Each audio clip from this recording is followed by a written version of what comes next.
स्थानिक श्री शिवाजी शिक्षण संस्था द्वारा संचालित कस्तुरबा इंग्लिश स्कूलमध्ये ग्रँड पेरेंट्स डे नुकताच साजरा करण्यात आलाय।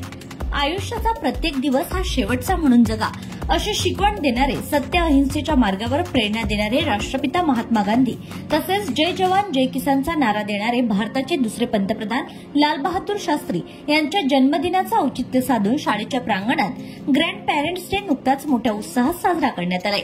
या कार्यक्रमाला उपस्थित श्री शिवाजी शिक्षण संस्थेचे उपाध्यक्ष व कस्तुरबा इंग्लिश स्कूलचे शाळा समितीचे अध्यक्ष भैयासाहेब पुसदेकर, श्री शिवाजी शिक्षण संस्थेचे सदस्य व कस्तुरबा इंग्लिश स्कूल शाळा समिती सदस्य सुभाष बनसोड, ओएसडी व शाळा समिती सदस्य रमेश सोळंके, श्री शिवाजी शिक्षण संस्थेचे आजीवन सभासद, श्री शिवाजी शिक्षण संस्थेचे लेखापरीक्षक आर ठाकरे व शाळा निरीक्षक, श्री शिवाजी शिक्षण संस्थेचे आजीवन सभासद एकनाथ गावंडे, ज्ञानेश्वर धर्माडे, भानुदास काकळ, दिवाकर देशमुख, शिलाताई अडक तसेच कस्तुरबा कन्या शाळेच्या मुख्याध्यापिका इत्यादी प्रामुख्याने यावेळी उपस्थित होते। पालक प्रत्येक वेळी आपल्या मुलांसाठी वेळ देऊ शकत नाही, त्यामुळे अशा वेळी त्यांची उणीव भरून काढतात ते आजी आजोबा।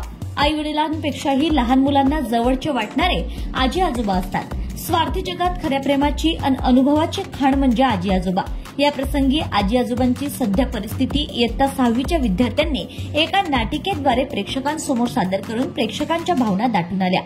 सुंदर नृत्य सुद्धा सादर करण्यात आलं।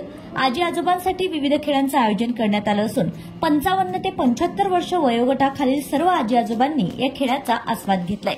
मान्यवरांनी सुद्धा त्यांचे कौतुक करून त्यांचा उत्साह वाढविला। पालकांसाठी गरबा नृत्य स्पर्धा घेण्यात आली। पालकांनी गरबा नृत्याचा मनमुराद आनंद घेतलाय। नुकत्याच झालेल्या जिल्हास्तरीय विविध खेळांमध्ये प्रावीण्य मिळवणाऱ्या विद्यार्थ्यांचा मान्यवरांच्या हस्ते सत्कारही करण्यात आलाय। शाळेच्या मुख्याध्यापिका साधना चंदन यांच्या कल्पनेतून व मार्गदर्शनातून हा कार्यक्रम पार पडलाय। या कार्यक्रमाचं संचालन शिक्षक जुमडे व शिक्षिका लतिका पाटील यांनी केलंय, तर आभार प्रदर्शन शिक्षिका रक्षंदा यांनी केलं आहे। सदर कार्यक्रम यशस्वीरित्या पार पाडण्यासाठी सर्व शिक्षक व शिक्षकेतर कर्मचारी यांचं सहकार्य लाभलं। Bureau report, RCN news.